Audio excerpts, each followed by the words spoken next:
and app throughout this Saturday. But right now, here on Extra, it is time to join 5 Live Formula One. Thank you, Kevin. Yes, it's time for the F1, a change of pace, if you would.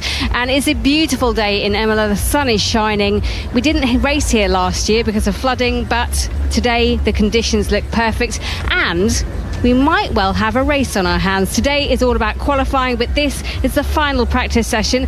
Alongside me, Jenny Gow, is Ben Edwards, our lead commentator. And yesterday, Charles Leclerc and Ferrari, the dream for all the fans at Imola, was on top.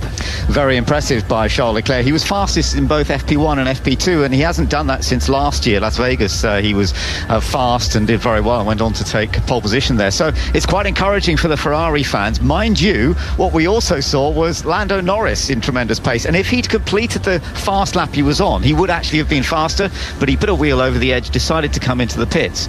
So we've still got a lot to learn today. Oh, I love it when there are intrigue and we don't know the whole score yet. Alice Powell, W Series race winner and F1 analyst. Not the straightest and normal day for Max Verstappen in his Red Bull.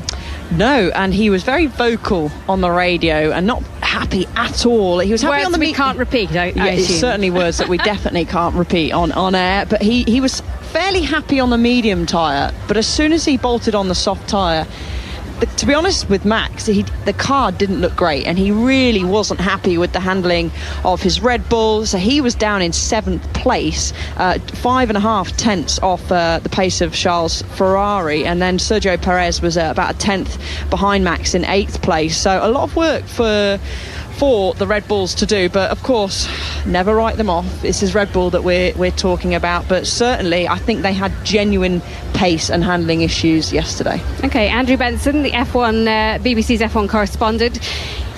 This is a rare thing for me to say, but you came into the commentary box with your tail wagging, all excited. It was like good woof all over again.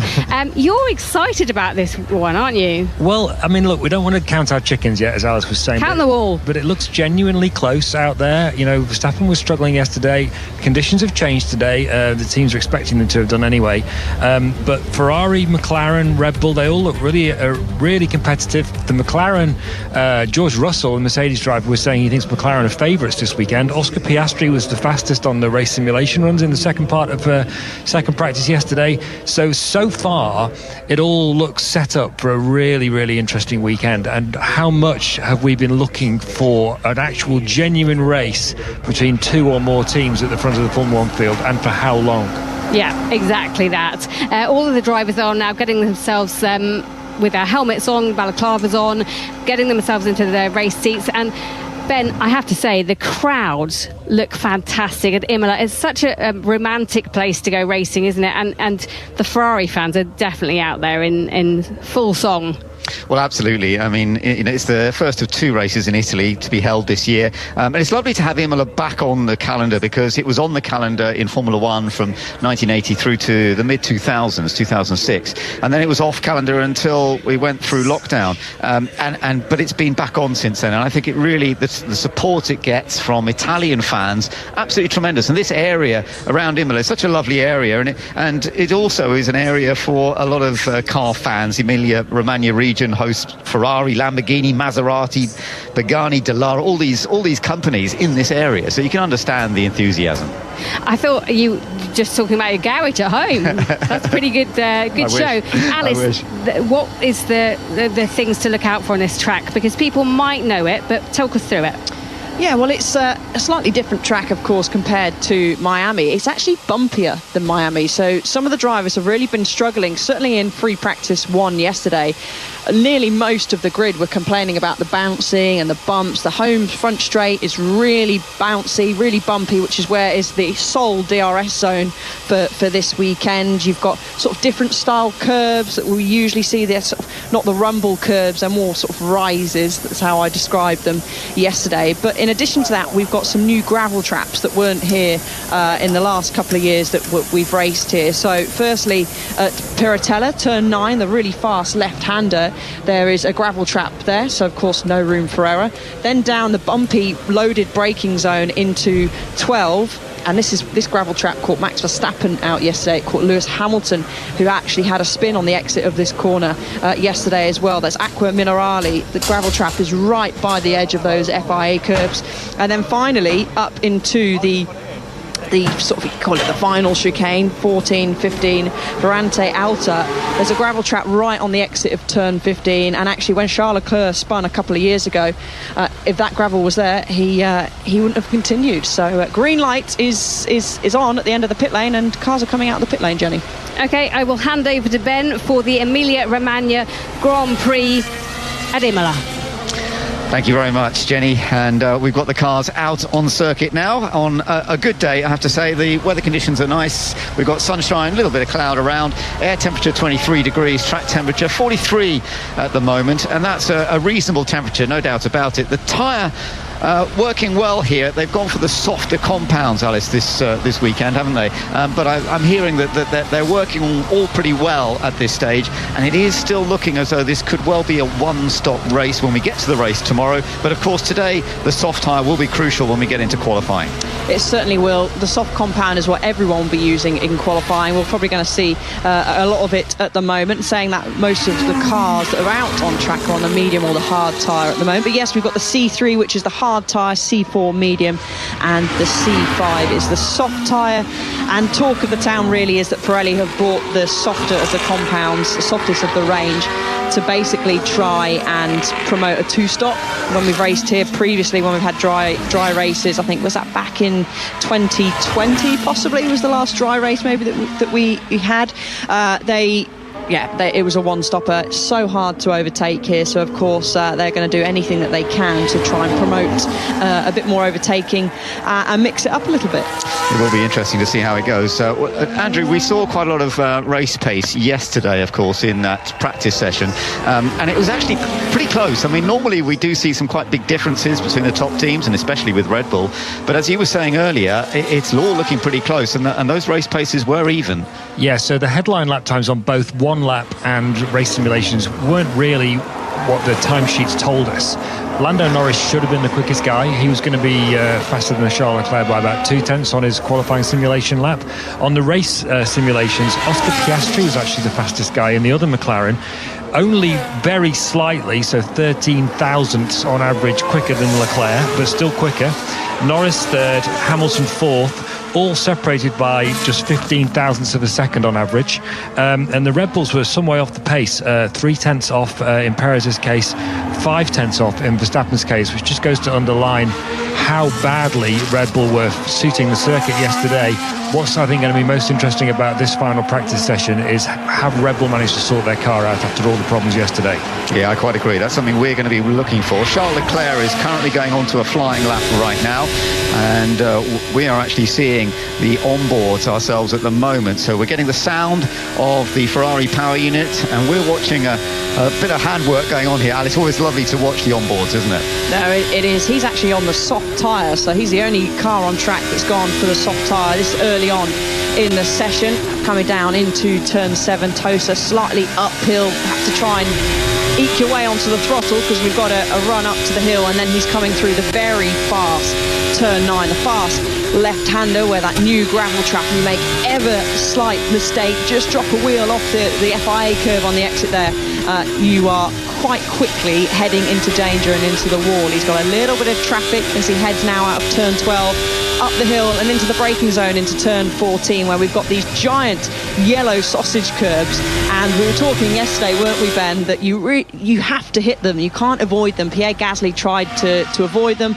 ended up losing traction on the exit and spinning, but you've got to really hit them right. We saw Carlos Sainz, he had a bit of a lock-up in a moment and went straight across the chicane, and then Max Verstappen really demonstrating how good he is with his car control, another driver to skip across the chicane there at turn 14. So it's Charles Leclerc has moved across the line. He's actually a 10th off the pace of Sergio Perez, who is fastest with a 1:17.6 at the moment on the medium tyre, but of course pace yesterday we were into the 1:15, so maybe not really a full proper push lap there from Carlos Sainz. That's from Charles Leclerc, sorry. And we shall see how that works. Verstappen actually has gone in between them as well. So at the moment it's Perez, Verstappen, Leclerc. Perez and Verstappen both using the medium compound, Leclerc on the soft, and he's ended up behind both Red Bulls. So maybe that's a bit, as you say, the times are nothing like what we saw yesterday as yet. Notice that both of the Mercedes drivers not even got their crash helmets on yet. Mercedes are in no rush to get them out, are they? No, I mean, I'm just wondering whether they're waiting for the track to clear up. We've had a Porsche Carrera Cup session that was out just previous to this, and I was keeping an eye on the session, and it must be said, a lot of drivers were going off track, a lot of gravel was being thrown onto the circuit grass. There's been an F3 race as well, but likely they are just waiting for the track to sort of clean up ever so slightly and then try and get a comparable sort of run to where they would be in qualifying. Carlos Sainz is now out on track. He is on the soft tyre, so both Ferraris have decided to go on the soft tyre. I'm just looking, we had a few drivers, so Norris, Stroll, Piastri and Alonso have, I would say, effectively scrubbed a set of the hard tyres. They're now in the pits, but it's Carlos Sainz who is feeding now out of the first sector, a tenth and a half down on Sergio Perez. Absolutely, yeah. So the first sector not going quite as quick as what Perez has already set them, and the track is very clear at the moment. There are 4 cars out on track, even though we're in the early stages of the final hour of practice before they go into qualifying. It is very quiet on track right now, so some teams are definitely waiting, as you say, for this track to be cleaned up even more before they get their cars out to feel what they can do. Listening into the sound of Sainz's car now, we've got a view from the front wing, just over the front wing. It's always a lovely view, that as well, and we can just see how much curve he's using. That was very neat and tidy actually through the outer chicane. He's now coming down into the final section. Car keeping out of his way is his teammate Charles Leclerc, and he's through the final 2 left-handers. Absolutely crucial corners these, very easy to overrun the curbing on the outside, but that was neat and tidy from Carlos. Let's see where this puts him. Yeah, he goes quicker than both Perez and Verstappen, having done a 1:17.4 on the soft tyres. But as we know, the track is cleaning up all the time. He gets a big round of applause from all the Ferrari fans here this weekend, and his father doesn't smile too much yet. He's watching from down in the Ferrari pit garage, but he knows his son can do a very good job. By the way, Ferrari have a lot of history here, of course, at this Imola circuit. They, with Williams, have had the most victories here in the past. 8 victories, both Williams and Ferrari at Imola over the years under different names of the Grand Prix. It's called the Emilia Romagna Grand Prix these days. It used to be the San Marino Grand Prix for most of the time. So Charles Leclerc back on a quick lap now. So he obviously did a slow lap to just calm those tyres down. He's on a good one. He's just set the fastest first sector. Let's see what the seconds. Yeah, he's well ahead. Yeah, he's opening the gas now. Clearly was just bringing those tyres in. Didn't want to take too much life out of them for his first run, but certainly he's around about 0.8 of a second up at the moment. So expecting him to jump to the top of the tyres. So he has a fairly smooth end to his lap, Jenny. Yeah, we're just seeing the Alpines going out now. Gasly has just left, and so has Esteban Ocon. I know there's a lot much action out on track, but it's worth saying that this is only the second time there's actually been an FP3 session at Imola since it returned to the calendar in 2020, because they've had that 2-day format tried out here as well, and all sorts of things have gone on to delay things. So yeah, it's a different weekend for them this weekend, but one that I think a lot of the teams are relishing. Good point. Thanks, Jenny. And Leclerc has gone fastest by quite a margin on that last lap. He's gone 1.1 seconds quicker. It does feel as though the track's getting faster and faster, and that was a very neat and rapid lap. Now, we could get another opportunity to see, because Max Verstappen is now on track. He's not on the soft tyre, though. He's on the medium compound tyre, and immediately he's done an even quicker first sector. So the track is definitely getting quicker and quicker all the time. Yeah, the track is certainly improving. Car looks still like a little bit of understeer in Max Verstappen's front end there as he went through turn 6, the final part of the Villeneuve chicane. Now he's in sector 2, which is where he really struggled yesterday. He's managed to navigate his way quite cleanly through turn 12, heading up to the aggressive chicane, and he has lost a little bit of time. So it's that middle sector, Ben. Yeah, I was just going to say that. That's exactly what we saw yesterday, isn't it? The middle sector, where he was complaining on radio quite a lot, and as you say, it looked neat and tidy when we were watching it, but again, he's not as quick. That Red Bull is not as quick in the middle sector. No, but of course he is on the medium set of tyres, a medium compound of tyre, compared to Leclerc, who was on the soft. set of compounded tyres. He goes up to second place, so just jumps his teammate Sergio Perez a couple of tenths shy of Charles Leclerc. So actually that's not a bad effort, I would say, on that medium tyre by Max Verstappen, but he felt quite comfortable on the medium tyre. It was as soon as he bolted the soft on, the softer compound, that he really struggled.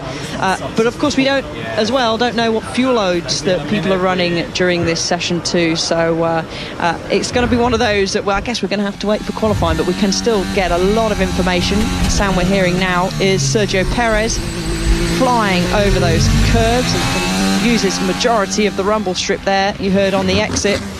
But the ride of that Red Bull still doesn't look as good as the Ferrari over those big curves. No, not quite, but Perez just enjoying himself. Verstappen at the moment second fastest. Charles Leclerc is still up front, leading the way on 1:16.2. Let's go back to Jenny Gow. Yeah, I'm quite excited, Ben, to see what the RBs can do. Yuki Tsunoda was so impressive yesterday, setting the third fastest time at the end of the day. And where did that form come from exactly? And can they carry it on? They really do need a strong weekend. So I think, Jenny, that they were doing what you might call a glory run yesterday. So they've got 3 different factories, actually. They've got one in Bicester in England. One, they're building a new place on the Red Bull campus in Milton Keynes, but their original factory is in Faenza, which is just down the road from Imola. And it felt to me like they were sort of doing a bit of home celebration yesterday, because although that was an impressive lap time, you don't expect Tsunoda to be third in an RB. When you looked at the race simulation runs, he was quite a long way down the field, much more where you'd expect him to be. So that's the giveaway as to where their pace actually is. Oh, Benson, there was me getting so excited. I'm always the optimist. Well, it's lovely to hear that. And actually, it's an interesting point. One thing is interesting to learn as well. Of course, the RB team, as it is nowadays, had different names: Alpha Tauri, Scuderia Toro Rosso. But it started out as the Minardi team, originally created by the Italian from this part of the world. And Giancarlo Minardi is now the circuit president here at Imola. So maybe that was all part and parcel of making sure that the team he originally set up certainly put in a good performance yesterday. So are you telling me we're not expecting to see Yuki Tsunoda on the podium tomorrow? Well, who knows, because actually Yuki's doing really well this year, and I tell you what, Daniel Ricciardo's got to respond. He's got to pick it up. He's been out qualified all but once this year, and although yes, he did a really good job in the sprint race in China, it hasn't really come together for him throughout the season so far. So we shall see how that goes. Neither of them have been out yet, and actually a lot of them are still in the garages, aren't they, Alice? We just saw Daniel Ricciardo a moment ago, still without a crash helmet on. So there's plenty of teams that are staying in the pits. We've got Alex Albon with a crash helmet on now. Maybe he's ready to come out, but a lot of them are still waiting. Yeah, waiting for the track to evolve, sticking to their own plans. We've got several drivers out on the hard tyre again. Alonso is one of those on an outlap. And who else is out on the hard tyre? We've got Lando Norris as well. He's also on an outlap. But talking about Alexander Albon, he didn't have a fantastic day yesterday. He had a car issue, electronic issue, I believe, in free practice 1 that brought him to a halt, and then sort of was there or thereabouts in free practice 2, but he was all the way down in 18th place, 1.2 seconds off the pace. But they've been saying, haven't they, Williams, that their car is basically overweight, and they reckon they're losing about half a second roughly of time just due to weight. And to put that into perspective, around about 10 kilos of weight is 0.3 of a second, which is another reason why we need to not get too excited with results in free practice, because if you're running extra 10 kilos of fuel, that can potentially be 0.3 of a second. But certainly Williams bringing one upgrade this weekend, but definitely need to try and trim down the weight of their chassis. Fernando Alonso getting a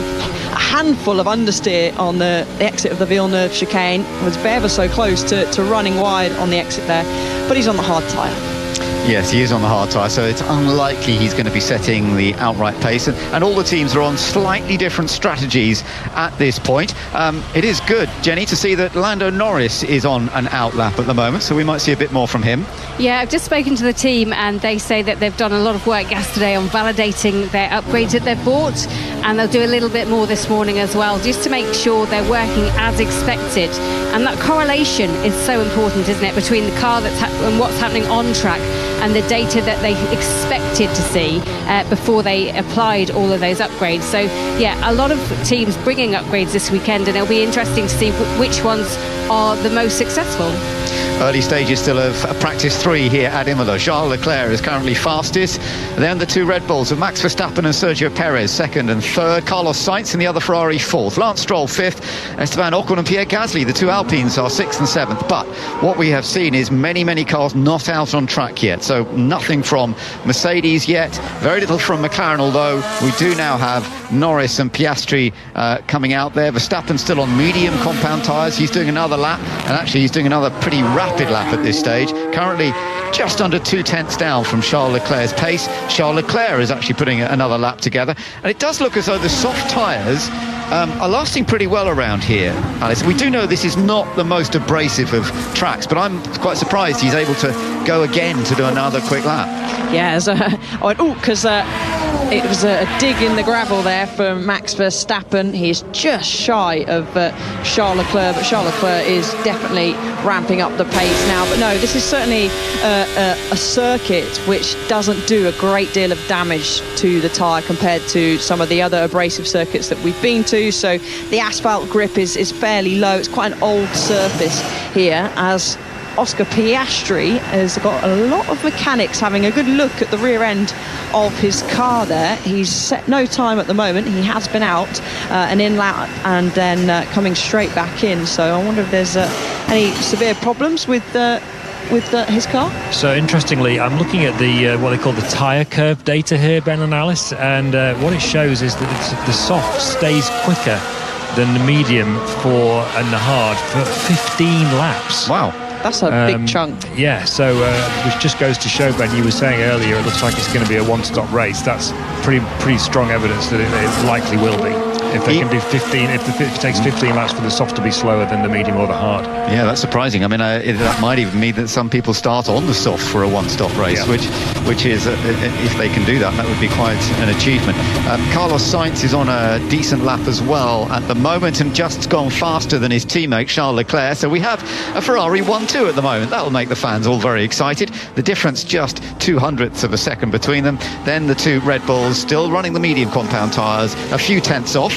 But we're not seeing huge difference in lap time through the different tyres, there's no doubt. And Bottas has now put in a reasonable lap. They were struggling a little bit yesterday, Sauber, and Bottas did say they needed to find some pace, but he's moved up to 5th. Yuki Tsunoda now getting ready to come out and play, which is good. He hasn't actually been on track as yet. And Hamilton is now at last on circuit. We're still waiting for George Russell to come out, but it is now that we're beginning to see all of the cars putting in some laps here, and we're watching at the moment Kevin Magnussen, who loves this place, and even though he's got all those penalty points that come up from particularly the last race in Miami, and he's got to be a bit cautious for a long time now. Any more points, if he gets another couple more points, he'll get a race ban, but he does love this Imola circuit, and he's gone very well here in the past. Yeah, he has. We spoke about him yesterday, didn't he? We've got 42 minutes and 9 seconds remaining on the clock. He is getting ever so closer to getting a race ban. He had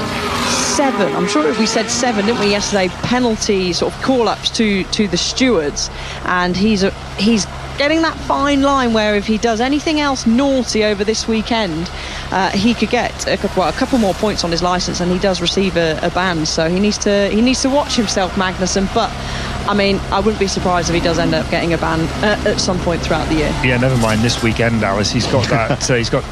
He can't get 2 more points on his licence for the rest of the year. That's 18 races, and he's got 10 in 6 so far. So unless he becomes a different person, I think he's probably going to end up with a ban.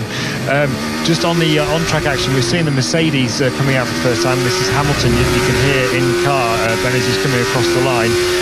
But his first lap's not especially quick. But one thing I will say, I think the most impressive thing for me so far today is that those Red Bulls really look like they've got on top of the car. Verstappen's only 2/10 off the Ferraris, and he's on the medium tyre, which is supposed to be 4 or 5 tenths slower. So for anyone who was hoping that Red Bull might be a bit further down the field, doesn't look like it anymore. Alonso's just had a bit of a moment into the gravel trap out of the Alta chicane. just touching the gravel. It hasn't actually done anything too major, but it wasn't perfect. I think he hit the initial curve a bit hard, didn't he? Yeah, he hit the first parts of the Variante Alta chicane, so turn 14 a bit too hard. Going to come back into the pits with gravel rash car, that's for sure. But I'm just actually noticing that Hamilton has done something similar to what the two Ferraris did. So their first, let's say, push lap on the soft compound of tyre was certainly way off the pace of what they were actually doing. So they're clearly being very gentle in getting the tyres up to temperature here at Imola. They're not wanting to take too much life out of the tyre earlier on, too much scrub. Of course, it's an old surface. Track temperature is around about 44 degrees, air temp 23.6. And again, I think Russell is doing something similar. It doesn't look like he's going for a real push lap. He's just exited sector 2 and he's 9/10 of a second down on Carlos Sainz. So let's keep an eye to see what the Red Bulls opt to do when they venture out on the soft tyre, whether their first initial push lap is not too quick and they're trying to be as kind as possible to the tyre. It's a very good point. And actually, as he goes over the line, George Russell does a 1:17.3. So again, as you said with Leclerc when we first saw him on soft, the first flying lap, and with Hamilton, not that rapid. I wonder, Andrew, when we get into qualifying, we might see a slightly different pattern than sometimes, where they will actually do 2 or maybe even 3 rapid laps on a soft tyre. Yeah, I think it underlines how gentle on the tyres this circuit is. It feels like what they're doing is it's a semi-push lap, and it builds some core temperature into the tyres, but not too much.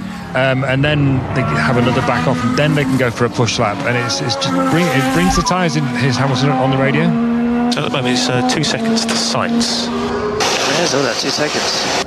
0.8 of it is in straight line. It doesn't suggest that Mercedes are doing that, does it? But it feels like it helps the tyre build up to the right temperature for when you come to the flying lap. But of course, in qualifying, you don't always have a lot of time, so it is going to be interesting to see how they manage that through that session later on today. Daniel Ricciardo on track at the moment. Let's go back to Jenny. Yeah, just a question on that then. Fueling is so important when it comes to qualifying and having the right amount of fuel so it's not too heavy. So if they're doing more laps than just an out lap, fast lap, in lap, how do they fuel for that? How do they make it work? So it's a calculation as to what they think is going to give them the optimum lap time in the end. In theory, you would fuel for 1 flying lap and an out and an in lap, and the tyres will be at their peak grip.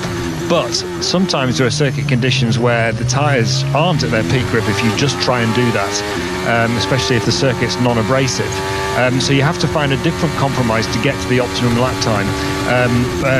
All to do, and that way you would, if you're having to do more laps to get the tyres in the right window, then you obviously have to fuel more fuel, but you're still hoping to be on the lowest fuel level possible when you do your qualifying lap. Yeah, you've got to have the tyres there when you go for that first push lap. The peaks will be different, varying on tyre, varying on track. Clearly the peak here is not a massive peak where you'll see an abrasive circuit where you've only got the 1 lap that the tyre's going to be the best. You've got to get on with it. They've got a little bit of leeway here. And actually we saw yesterday drivers that were out on the soft tyre were doing an out lap, sort of a warm lap, a push lap, and then having a cool just to allow the temperature of the tyres to drop, and then able to go again. And actually a lot of the drivers were improving on that second push lap. In that case, are we going to see problems with traffic when it comes to qualifying, because there'll be so many cars out on track doing all sorts of different speeds? I wouldn't be surprised, Jenny, if we do see quite a few hand-waving gestures from certain drivers of someone getting in the way of someone, but also red flags as well could play into part. So making sure you get your lap in early, get a banker lap essentially, just in case you happen to get a little bit of track later on. Lando Norris has interestingly just done a lap time on the medium compound tyre that's right in between Verstappen and Perez. So again, it does indicate that Norris is right on the pace with the Red Bulls, with the McLaren that he's driving. Fraction slower than Max Verstappen, but Lando Norris ahead of Sergio Perez. And the Ferrari's faster than both, but they are on the soft tyres. So there is that little difference at the moment. We've got a Ferrari 1-2 using the soft tyre. They've got a tiny gap. Then there's that little group again of Verstappen, Norris and Perez, and then there's a bit more of a gap because not everybody else. Magnussen actually, funnily enough, just moved up to next up in the line into 6th place on medium compound tyres with the Haas. And we're keeping an eye on Yuki Tsunoda now, who was excellent yesterday, as we mentioned. Was it all just for drama? He was 3rd fastest in FP2. Oh, we've got a yellow flag at the moment, and I think, yes, we've got a big accident, so we've got a red flag. Alonso, and it is Fernando Alonso. Yeah, you're right, Fernando Alonso into the barrier. That's something in the final corner, coming out of the last right-hander, and he has whacked the barrier pretty hard and damaged the left rear, which is bent. So there will be repair work to be done for Aston Martin, and that is something we don't see too often from Fernando. Let's listen in.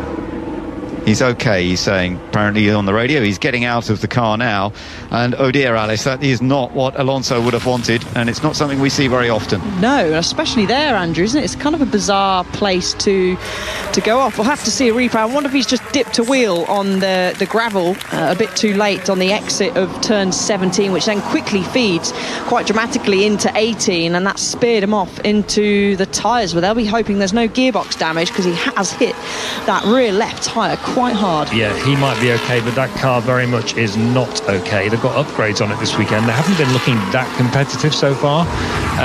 Let's hear some replay. Alice, do you want to talk us through? Yeah, so he's going down the hill. You've got to get the curb on the inside, which he just misses. Oh. Yeah, and that was kind of bizarre, because it didn't seem like he touched a wheel. He got a little bit of wheel spin on the curb, but as I said, the Porsche session that was out before, they were going off everywhere, so just getting another little bit of a view. Yeah, he just got a whack of oversteer as he turned into maybe a dirty curb. That looked to me the traditional line that everyone else seems to be taking. Because it almost looks as though the way the car let go, Andrew, it almost looks like he put a wheel on the gravel, but he hadn't. Let's listen. You okay, yeah, sorry. red flag. You okay, yeah? Yeah, all good.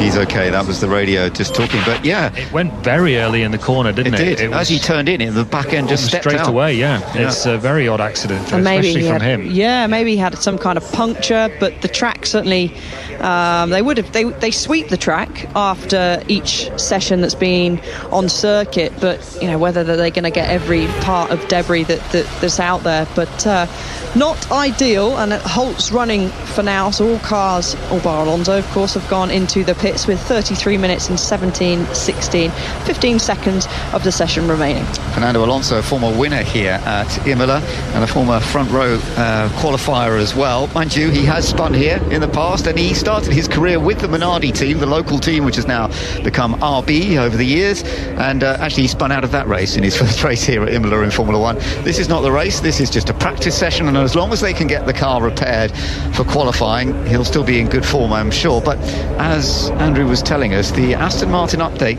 doesn't seem to have worked quite as well as maybe they were expecting. Lance Stroll is currently 11th fastest in this group. Yesterday, Fernando Alonso was 10th in both FP1 and FP2. Not as high up as certainly last year, when we were seeing some good performances from Aston Martin when they were here. Before that, in 2022, it was a different story. Of course, he wasn't with Aston then, he was with Alpine, but we shall see how things develop. Well, in terms of working on the car, Ben, they're quite fortunate where the accident is, because the shot we were just seeing, you can actually see the pit lane entry from while they were recovering the car, so the vehicle's not got to go very far to get it back. I would imagine they'll bring it straight back to the pits while this red flag period's on. So it's 3 hours until qualifying starts, so they should be okay on that front. The only question, I guess, is how many of those new parts have they got? Can they get the car properly stripped back and into its sort of top A+ condition in time for qualifying?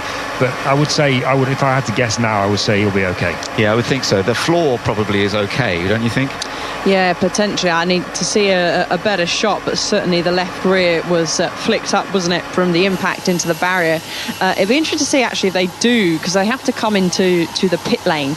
So the lorry will have to come in and stop in front of the garage. I wonder whether they will just restart the session, and then they'll have to wait an extra 30 minutes until they eventually do get the car back. But Alonso's car now, rear wing damage there, of course. It's extremely loose. The marshals are doing a great job, as always, trying to lift the car. There is some floor damage, actually, side pod floor damage, isn't there? Yeah, now that's a tight gap. They're going to try and feather the car through. The marshals can't see the flatbed there at the moment. So, to me, Andrew, that looks like that they will put it on the flatbed, and Aston Martin are going to have to wait until this session is over. Yeah, it does rather look like it. We've got a replay of Logan Sargent doing something here. Alice, what's going on here? So, similar corner, same corner, should I say. Let's have a look. He's going to turn 18. He just gets a whack of oversteer in the middle of the corner, runs across the gravel, so that not only ruins his current lap, but it will also ruin his next lap that he was on. That was a decent hit. Was a decent hit of the curb and the grass and then everything along with it, but he's back, made it safely back into the garage. Another driver that had a pretty torrid time yesterday, 1.9 seconds he ended off in free practice 2, and a lot of pressure on that young man's shoulders at the moment. It is very close. I mean, yesterday I was looking at the free practice session 2. Okay, so the top 10 were covered by a second, but actually the top 18 were covered by 1.2 seconds, which is incredibly close. And the tiny differences we're going to see in qualifying today, we are going to see thousandths of a second making quite a difference here. And we've only ever seen drivers win from the top 5 places on the grid here. And in fact, 2/3 of the race wins at Imola over the years, just under 2/3, have all been done from the front row. So qualifying is going to be so crucial, isn't it? Qualifying is going to be so key, and that's where you often see when the pressure is on and each driver on that grid knows, well, this is it. I need to absolutely nail my lap. They can get away with it in free practice because ultimately it doesn't count. This isn't going to see the grid for the race on Sunday, unless, of course, qualifying is cancelled, but looking unlikely on that front. And that's when the pressure is on, and that's when you sometimes see mistakes creep in, a bit pushing a little bit too much here, a little bit too much there, and you lose those vital hundredths, those vital tenths of a second, which then could end up really damaging, almost ruining your race, especially at a circuit like this where, as you said, Ben, overtaking is not easy. Well, the track is opening up again. They've managed to clear away Fernando Alonso's car, get it out of the way, but the team will be waiting for it, as you said, to be able to make some repair work. Pierre Gasly wearing the helmet in memory of Ayrton Senna, who died here at Imola 30 years ago, and it is a rather poignant moment seeing that Senna helmet back in a car. Actually, all the drivers have been given Senna-coloured balaclavas. Whether they're all wearing them, I think they probably are. Most of them are wearing them, which is rather lovely in memory of Ayrton Senna. Of course, Roland Ratzenberger also died at this Imola circuit 30 years ago. So there's a lot of thoughts about them. Sebastian Vettel's been doing a lot of sort of remembrance of it earlier over the course of the weekend. Yeah, it was really interesting.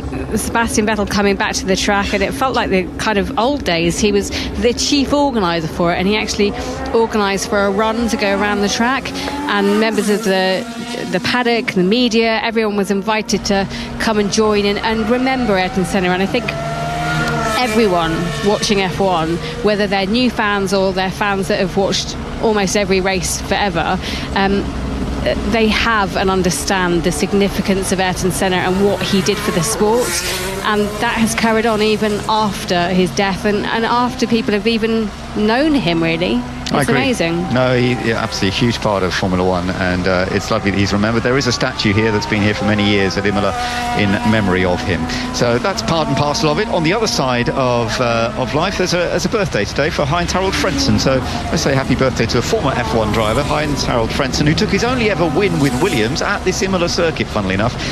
He took 2 more wins later in his career, but that the only victory he ever took with Williams was here.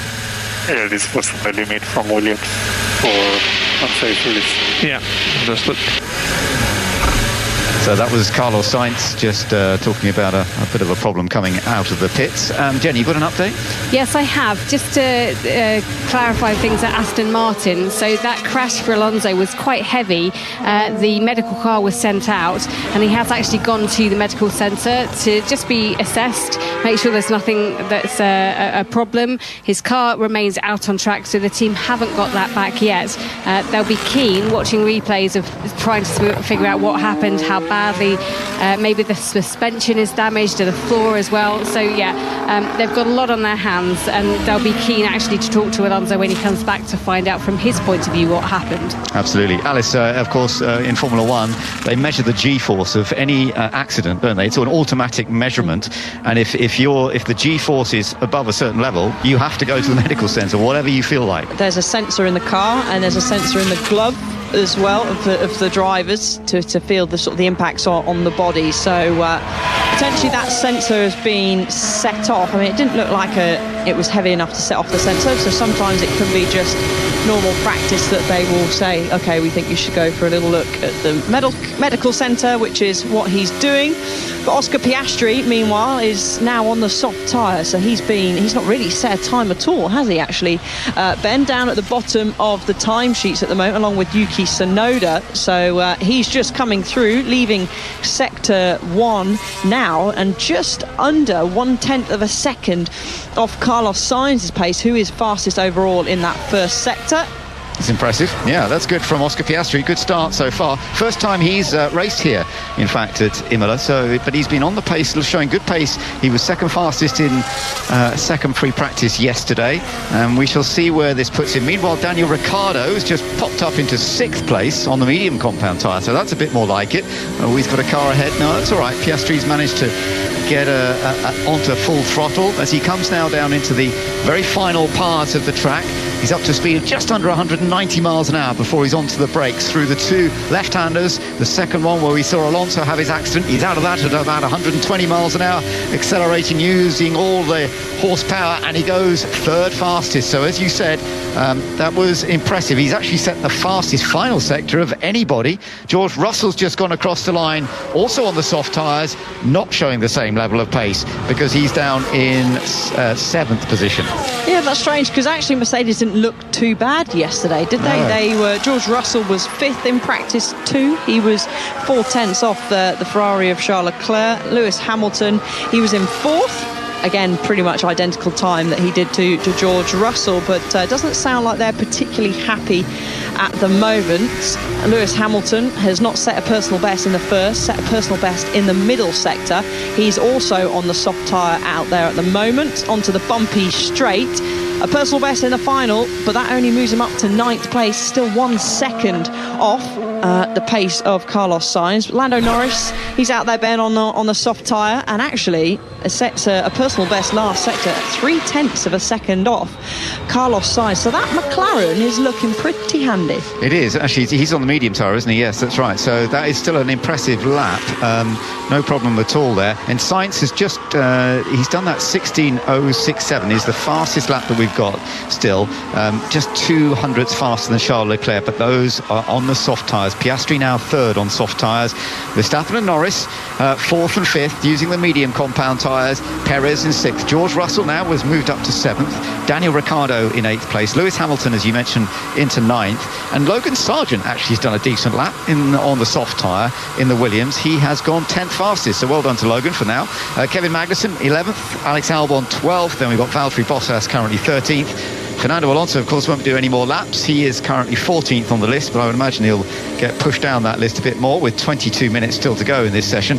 Yuki Tsunoda currently down in 15th, Hülkenberg 16th, Lance Stroll is 17th ahead of the 2 Alpines of Gasly and Ocon, and Zhou Guanyu currently slowest at the moment down in 20th place, just 2 seconds off the pace of Carlos Sainz. So interestingly there, Piastri came into his pit box, and the mechanics used the special tool that they have to make an adjustment on the front wing. So maybe he feels he got a little bit of understeer. They might have put a little bit more front wing on, or maybe he feels there's a bit too much bite, which is affecting the rear stability of the car, so they potentially would have taken a little bit of front wing off. So he's gone straight back out on the same set of soft tyres. Lewis Hamilton is crawling round the final corner. Looks like he's probably going to go into the pits at that sort of pace. No, but he's cruising around, isn't he? Very, very slowly down that main straight. Luckily for him, there's no one behind him, but he was getting into trouble yesterday a bit with some of the drivers complaining that he was in the way, wasn't he? Alonso complained at one point, Verstappen complained at another, but actually he's going slowly, but I don't think there are too many cars around him just yet. No, that lap time from Lewis Hamilton, that last lap, was a 2 minutes and 7 seconds, seeing that the pace at the moment is a 1:16 dead, so he's probably opting maybe to do 2 cool-down laps, really just to try and eke the life out of the tyres. But Esteban Ocon now is charging across the line. He's on the medium tyre. That was an out lap. We'll hear from Hamilton.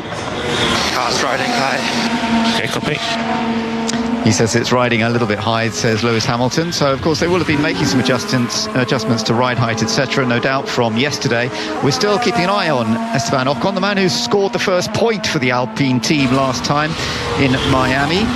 But it's been a tough year for this Alpine team. They're really off the pace, and it's not looking particularly promising at the moment either. At this stage on the medium compound tyre, and he's still on the medium, he and Gasly are almost last. They're 18th and 19th. Only Zhou Guan Yu in the Sauber is behind them at this stage. Ocon on a lap at the moment, but no improvement in that first sector.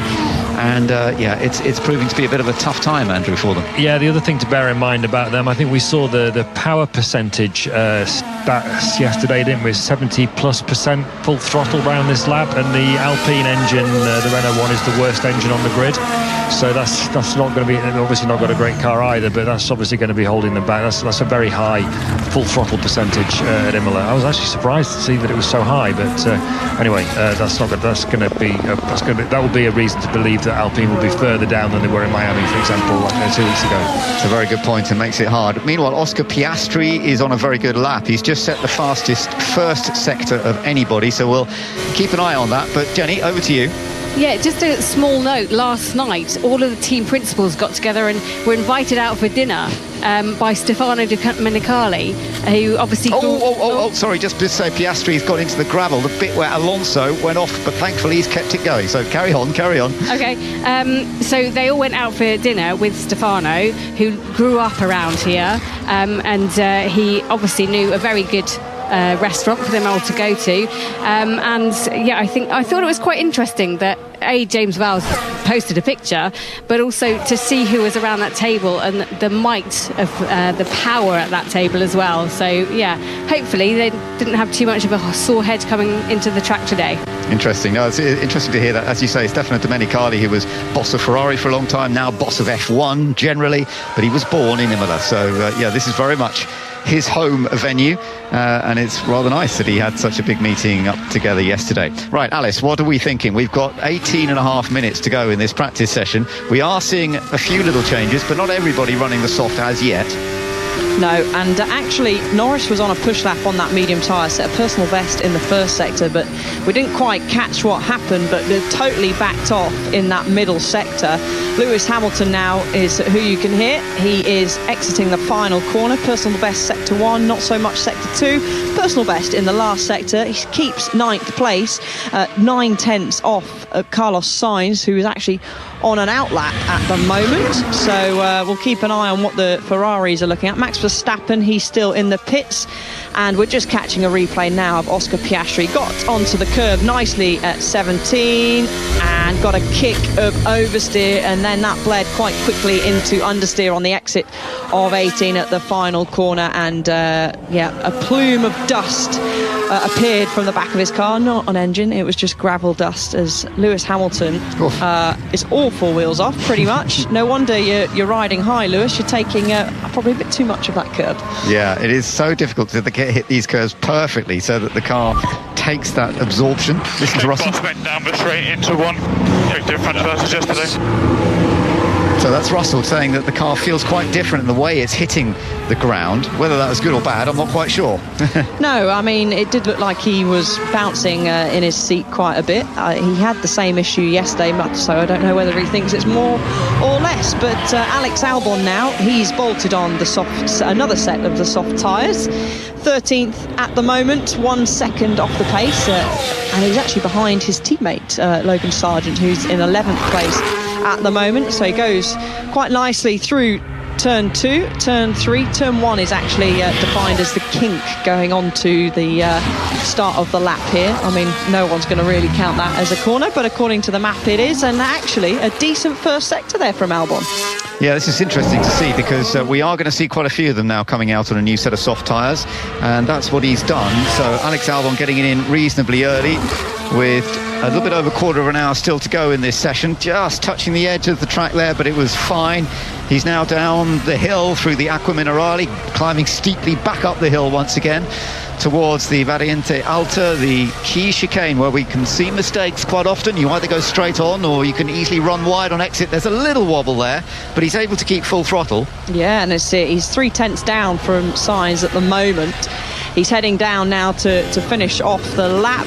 Does he get to the curve? Yes, he does. You have to be so patient with the power. Keeps it out of the gravel there, unlike his teammate on the final corner. Heading up, they cut the track ever so slightly to make sure they shorten the distance, get the best possible line, and a fairly decent lap from Albon there on the soft tyre, 0.4 of a second off the pace, up to P6. Yeah, and interestingly, it doesn't look like he did a kind of steady lap initially. They've gone quick straight away this time, so whether the track is cleaning up more. Now I want to see whether he does a slow lap now and does it again. That will be interesting, or whether he'll just come straight back into the pits, deciding that he has already taken the best out of the tyres. It is a good lap though, as you say.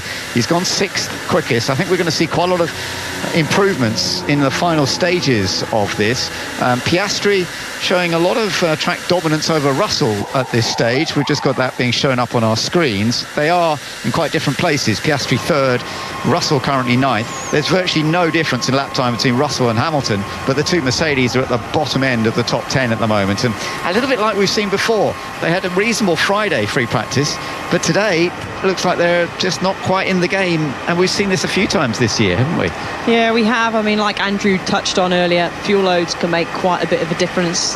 We had Tsunoda out yesterday, who was setting good pace up there in 3rd place, 4/10 of a second off. Maybe it was a bit of a glory run, lighter fuel loads, but I expect the track's going to be getting pretty busy. We're 14 minutes, 19, 18, 17 seconds remaining, and I would think with about 10 minutes left, we're going to see a flurry of cars. Yeah, in Miami last time out, it was almost like Mercedes had a moment of realisation. Both Hamilton and Russell were basically saying, this is just where we are now. We are the 4th fastest team. But Toto Wolff, the team principal, was saying he does believe that they have a direction now, and they've got upgrades coming. They have fast-tracked some upgrades onto the car this weekend. Don't seem to have made that much difference, but they've got a much bigger upgrade package coming at some point in what's been described to me as the 2nd quarter of the season, which is just starting now.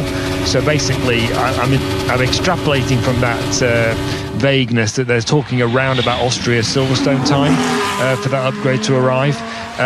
But it almost felt like a bit of a salutary experience for them, Miami. You know, they've been sort of, the car's been here, it's been there, it's been bouncing, it's been understeering, it's been oversteering. They thought they had a good platform for this year to develop on with this new concept that they've introduced this year, which is much more like the Red Bull approach. But it hasn't worked out, and actually they're less competitive this year than they were in either of the previous 2 years with the car that they were basically slagging off. So difficult times for Mercedes, and I think the difficulty is it's easy to hear Toto Wolff say, we think we've got a direction now.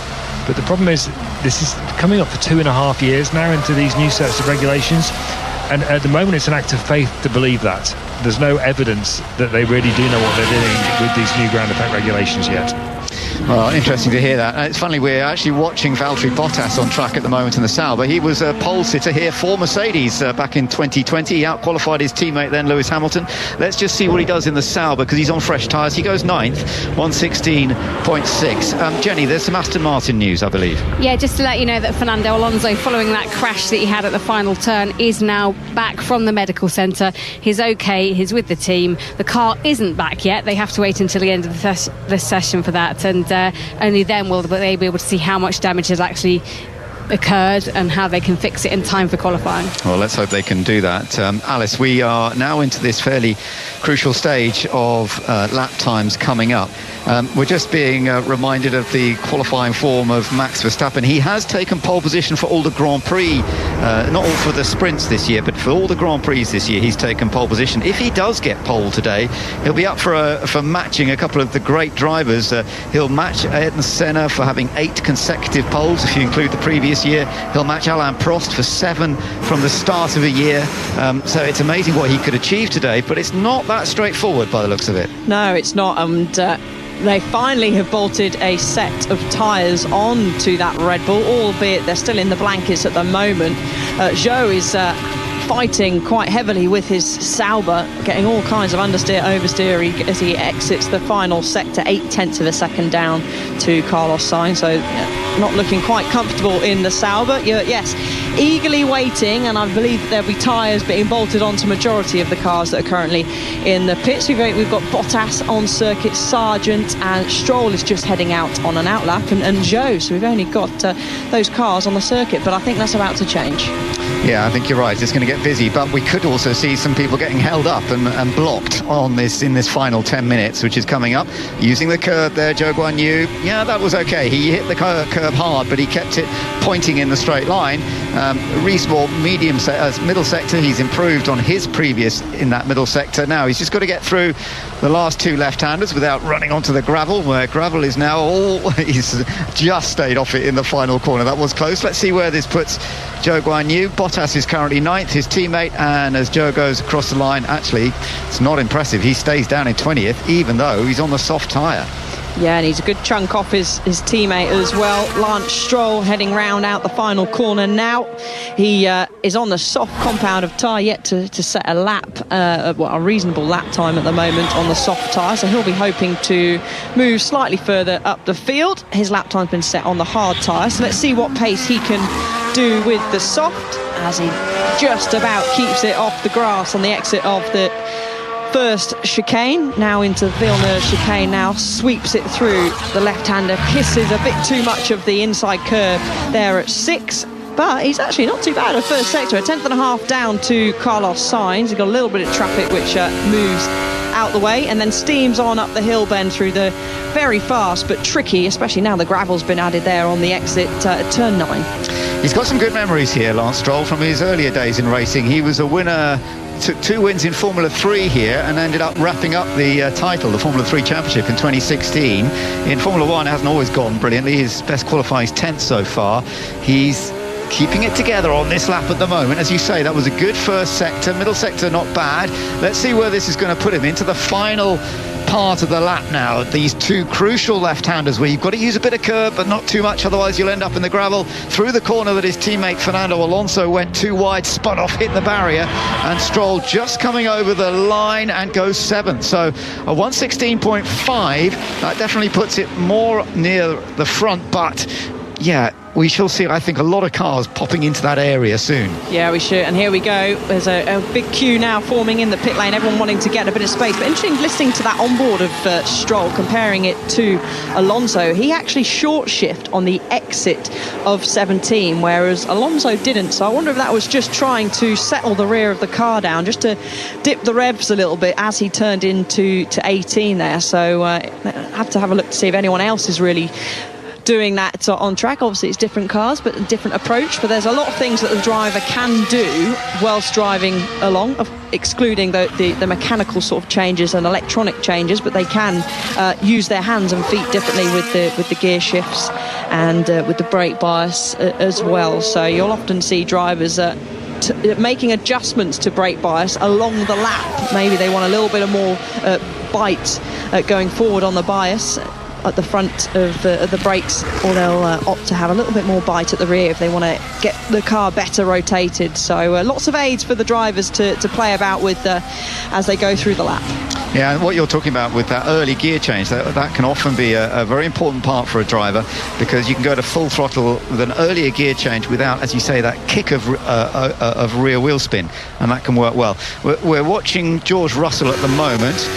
We've got the sound of the Mercedes, and we've got the view from just over the front wing as he plunges downhill to one of the lower parts of the track through these tricky right, left, and then flat out once again. And this is looking good, but Piastri has just set the fastest first sector of anybody. He has. He's 0.2 of a second quicker than Sainz's fastest first sector. So I'm expecting the times to be the fastest that we've seen all weekend. 1:15.9 is what Charles Leclerc set yesterday. We're already at 1:16 dead. And Piastri nearly 0.4 of a second quicker now. Lance Stroll just peels out of the way in time for George Russell to come across the line, who pops up quite nicely into P3, but I don't think that's going to be for too long then. I think you're right. I think we're going to see a lot of improvements as long as they get clear running here, because Perez and Verstappen, for example, are still to do more quick laps. Piastri's just about to come over the line. He does go quickest. It's a 1:15.5, so it's a big jump. We've got a much faster track now. It's cleaned up, and the soft tyres are really coming into play, and that was a very, very good Oh no, off goes Perez. Perez hits the wall, smacks the front wing, and that could mean problems for anybody else now getting a decent lap in. That's the problem with all going out late. Red flag, we may get the session restarted, but they will lose some time. And Perez now, the second of the experienced racers here today, to whack it into the barrier. Yeah, and that's at that curve, that's at the chicane, where we've been talking about taking that curve could be so difficult. You've got to take it, but if you get it ever so slightly wrong, it can kick you into some oversteer and ping you off right into the barriers, and that's exactly what's happened to Perez there. And a shake of the head from the Red Bull garage. He's come on the radio to say that he is okay, but now this is a big thing because the time doesn't stop, unlike for qualifying. Max Verstappen, he was out on the soft tyre, really struggled with the soft tyre yesterday. He's yet to run it in this session, so he's going to have no idea going into qualifying if the steps and changes that they've made overnight have improved on the soft tyre. Let's just have a look at that. Showing us a replay now. Let's just have a look at how it went wrong for him. So he's coming up to that Variante Alta chicane. We watch him turn in, hits the curve.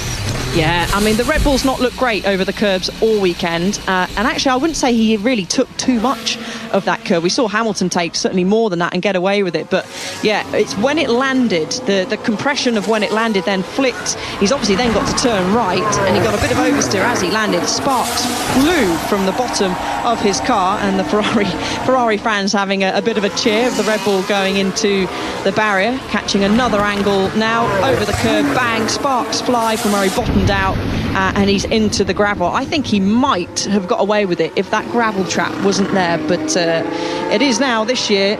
Yeah, and off he goes. And as a driver, yeah, there's lots of things you can think of going into the barrier at that point, and one of them certainly is, oh no. So Ben, that's, as Alice said, that's messed up Max Verstappen's lap, because he was on a hot lap behind Sergio Perez when Perez went off at the Variante Alta there. But what I can tell you, he had completed his first sector, and he was not as quick as Oscar Piastri at that point. So that does bode well for McLaren, and George Russell's prediction yesterday that they might be the favourites is not looking too shabby at the moment. No, actually, George's lap, even though they didn't do a particularly good run earlier on, that was a much better lap from George, so he went up into fourth place. But as you say, we haven't had a chance to see what Verstappen could do, because he got held up by the incident there. So Oscar Piastri has now set the pace, and it's quite likely, as you say, with the clock ticking away, and we've only got just over 3 minutes to go, it's very likely that that's the way it's going to remain. And Piastri, who's at Imola for the first time, he's certainly getting to grips with it very quickly. Everyone else back in the pits, and there's some frustration you can see on the face of Max Verstappen. Yeah, he's not looking happy as he's talking to his team. We're getting a replay from Charles Leclerc now. I'm not entirely sure what this is going to be, but and I would like, as a reference, to have the fastest lap of FP1 for now, by one. You mean FP2? Yeah, sorry. No, FP3. So I think he's saying that he wants the delta. I might have got that wrong, Andrew. You might be able to correct me, but he wants possibly the delta loaded into his steering wheel. So basically, he wants the current delta of the session loaded in. Track is now clear, so we could get a huge flurry of cars. We have gone green, or cars are going out of the garages now, but he'll want the delta loaded into his steering wheel. So basically what that will do is he'll have Piastri's lap in his wheel, and he'll have a plus and a minus. It will go usually green on the dash if you're up, and give a number. It will go well, any particular colour.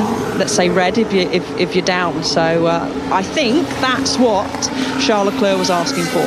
This is interesting. They're all trying to get out in time. The ones who are getting out right now with the track open will make it to the line before the checkered flag comes out. There are, I think, some at the back of this queue that may not make it for a flying lap. It's going to be very tight, Andrew. It may also be the ones who, they might make it round bend, but they might not have the tyres in the perfect window, because they have to drive the out lap in a particular way to get the tyres in exactly the right place, and it's a bit marginal. We've just seen the Ferraris heading out of the pits, for example, and there's only 1 minute 30 seconds to go, and the fastest lap is... The two Ferraris are fighting to be in front of each other right now, which is really quite funny to see in a practice lap. It's not even qualifying yet, and yet they're still trying to find the right space. They are. Track position, we've already touched on it with Jenny earlier, is going to be so crucial, and that's what they're trying to do. They're trying to get that perfect track position, and we could get this in qualifying. We've seen red flags, 2 red flags already. We could get this in qualifying. I mean, it'd be nice if we do, but track position is crucial, as well as Andrew said, bringing your tyres up to temperature in a rush. Jenny, it's all getting a bit exciting in the last few moments. It really is. There's about 40 seconds left on the clock for them to get round. It takes 1 minute 15 to get round at the fastest. So the cars at the back of that, and that was Ferrari, are going to be really tight to get out at the minute. It looks like some are just not going to make it. I think the Ferraris are going to make it. Norris is going to get round, I think. There's still 20 seconds to go, and I can see Sainz and Leclerc both in the final sector. In fact, Leclerc's just about to come across the line and start his lap. So we are going to get some comparison. Here we go. We're going to find out now, but there are some slowing down. And that was Pierre Gasly slowing people down, and that was causing some frustration. The clock is ticking away, and that hurt Lando Norris, I think, coming out. So we shall see how this goes. And now Pierre Gasly is busy battling with Charles Leclerc. But Charles Leclerc's in front. He might as well give up. There's no point. Yeah, he has backed out, I think. I think that's not helped. Is it Piastri or one of the McLarens? Yeah, Piastri. He nearly went into the back of Gasly, who actually was sort of floating about in the middle of the road. I don't really know what he was doing in the middle of the road there. Gasly on board now with Lando Norris, who escaped all this drama at the end of the lap. Let's have a look. He is personal best in the first sector, shy of his teammate. So at the moment, as it's going, he won't be jumping up to the top of the time. Certainly won't. 3.5 tenths of a second off Oscar Piastri. Again, that could be because he's not got those tyres into the window. But just looking at the mini sectors, there isn't really anybody that's setting the world alight. Max Verstappen has got the checkered flag, so he has made no improvements whatsoever. So I can't imagine that he'll be particularly happy with his teammate as Norris comes across the line. Will make an improvement, goes up to second, but still 3 tenths off his teammate. Yeah, it wasn't an ideal situation for any of them there. And as you say, Verstappen has already had the checker flag, although I noticed he got a few good little pink on the sectors there, so there was some impressive sector time from him, which he was pushing quite hard just to see what the car would do. So I think we're really going to be very open going into qualifying. We don't really know. We know that the McLarens are in a very strong position, but Ferrari are looking good. Red Bull are still going to be part of the game. And I think this is going to be a really interesting one. So let's go through the order. Oscar Piastri has set the pace, and Lando Norris second. It means a McLaren 1-2 in the final practice session for the team that has taken the most pole positions here at Imola in the history of this track. So good start with free practice, and we're just looking at a replay now of the cues that they had when Piastri got held up as well, and it was just... it was so difficult. Piastri just didn't get able to get going, and that was the end of his chance. So that was Piastri, in a way, but he has ended up fastest from his earlier lap, so he's still quickest. Norris second, Sainz third, Leclerc fourth. George Russell in fifth place ahead of Max Verstappen. Alex Albon in seventh place. Esteban Ocon eighth, Lance Stroll ninth, and Hulkenberg in 10th place. Gasly did upset not just Piastri but Charles Leclerc as well. We're just having a quick look at some of the replays that were going on. Kevin Magnussen was seeing, oh my goodness, he had to take to the grass to avoid cars going slowly. This was a really messy time and really quite frightening to see how that was going to go. Hulkenberg, as I mentioned, in 10th, Daniel Ricciardo 11th, Sergio Perez all the way down in 12th, Yuki Tsunoda 13th, Bottas 14th, Logan Sargent 15th, Kevin Magnussen ended up 16th, thankfully surviving what looked like a scary moment. Lewis Hamilton all the way down in 17th, Alonso crashed out 18th, Pierre Gasly 19th, and Zhou Guanyu 20th. My goodness, what a strange session that was. Yeah, I hope that the stewards are going to give some of these drivers a slap on the wrist. Gasly was weaving all over the place to try and keep his track position, which is not right. And then, of course, we had one of the Alpha Tauris, a blind crest. Both of them just sat in the middle of the road. That could have been a huge shunt, Jenny. So I think some of them will be needing a slap on the wrist and a few reprimands there. Wow, a fascinating final practice session at Imola.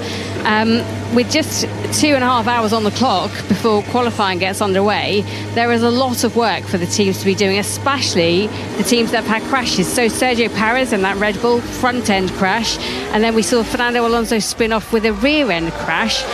Which would you rather have, front-end or rear-end damage?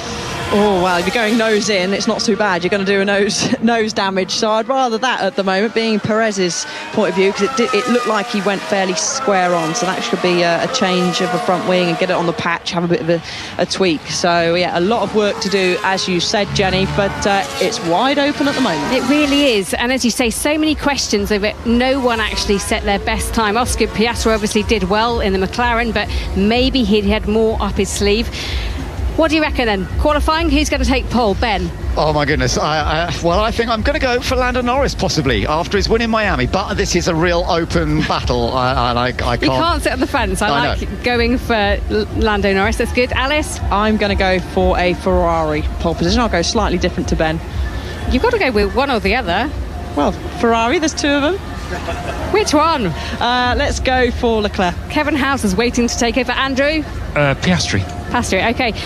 Kevin Howes, please take over. We'll be back for qualifying on the BBC Sport website at 2:55. I'm sorry, we're 10 seconds late. Oh, you don't have to worry about that, Jenny. Many thanks. Look forward to hearing more from you and the team over the weekend, of course. And we do have plenty of good cricket to bring you as well.